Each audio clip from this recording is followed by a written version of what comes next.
Let me give you the day that turns your life around, as quickly as I can. I got 4 parts to the day that turns your life around, and then we're finished for the day. Number 1, disgust. Disgust.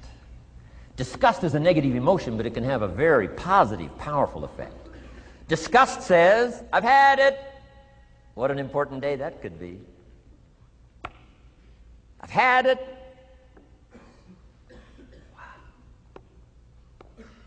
I met a beautiful, powerful, accomplished executive lady in New York. The company invited me to come in. This lady was a vice president, extraordinary lady. I got to know her, and I found out her story. I said, how did you get here? Big income. And she never went to college, never went to university.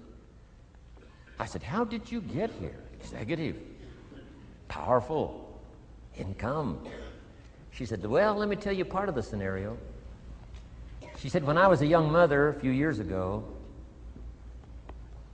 she said, one day I asked my husband for $10. And he said, what for?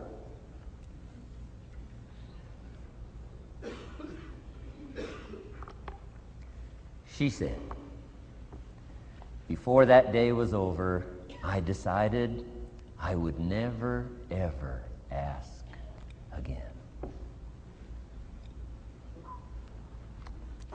She said, I started studying opportunity, found it, took the classes, put myself through the schools, did the scenario. Now I'm vice president. I make a lot of money. And she said, I kept my promise. I've never, ever had to ask again. It's called a life-changing day. The day you say, enough is enough. Now, if you can add an act to your disgust, it helps. A man takes a shotgun to his car, blows out every window, destroys every tire, puts 100 rounds in it, and says, I've driven this embarrassing thing for the last time.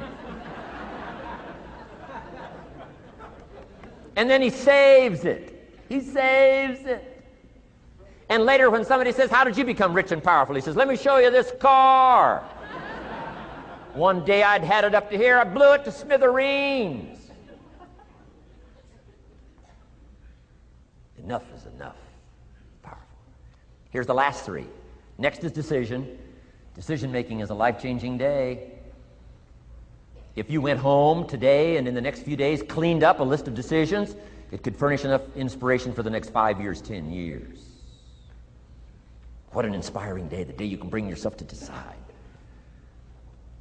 And here's the 3rd one, desire, wanting to bad enough. Who knows the mystery of that? We don't know. But here's something I do know. Sometimes desire waits for a trigger, waits for something to happen. Who knows what the happening may be? A song, the lyrics, a movie, the dialogue, a seminar, a sermon, a book, an experience, confrontation with an enemy, a conversation with a friend who finally levels with you. Whatever the experience it is, it's so valuable. And here's my best advice. Welcome all experiences. You never know which one is going to turn everything on. Don't put up the walls. The same wall that keeps out disappointment keeps out happiness. Take down the walls. Go for the experience. Let it teach you. And here's the last one. Resolve. Resolve says, I will. 2 of the most powerful words in the language. Benjamin Disraeli said, nothing can resist a human will that will stake its existence on its purpose. Shortly put, I'll do it or die. Best definition of resolve I got from a little junior high girl, Foster City, California. I'm going through some words one day. I got to this one and I asked the kids, who can tell me what resolve means? Some didn't know, some tried. Interesting. The last one was the best. Little girl about 3 rows back, she said, I think I know, Mr. Rohn. I said, what? She said, I think resolve means promising yourself you will never give up.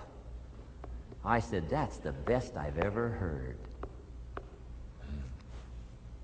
She's probably giving seminars somewhere today, right? I mean, that's the best I've heard. I asked the kids, how long should a baby try to learn how to walk? How long would you give your average baby? Before you say, hey, enough's enough. No. Any mother in the world would say, you're crazy. My baby is going to keep trying what? Until. What a magic word. I want you to write it down. Until. Promise yourself you'll read the books until your skills change. You'll go to seminars until you get a handle on it.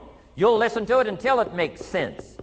You'll go for it until you understand it. You'll practice it until you develop the skill. Never give up until, however long that is. Step by step, piece by piece, book by book, word by word, apple by apple. Walk around the block, walk around the block. Go for it. Don't miss the chance to grow. And resolve that you'll pay the price until you learn, change, grow, become. Then you'll discover some of life's best treasures when you pay the price. And my big purpose now is to keep my journey going. I just got back from Argentina last week, and next week I go to Venezuela. Toward the end of the month, back to Italy and Europe. A little later in the year, Asia, South Africa, and Australia, and who knows where else. So from my travels around the world, I just really dropped by to say hello and share some ideas. If you search, you will find. Finding is reserved for those that search. Ideas are not reserved for those that hope. They're not reserved for those that wish. They're not reserved for those who complain. You know, good ideas are reserved for those that search. So the first thing I want to do is congratulate all of you for being here, continuing your search, spending the money and spending the time to come and spend a few days, and see if you can't, through the accumulation of hours and speakers that we have during this weekend, go home with a harvest of good ideas for your business, for your life, for your marriage, for your friendships, for your economic future, and, you know, for all of the rest.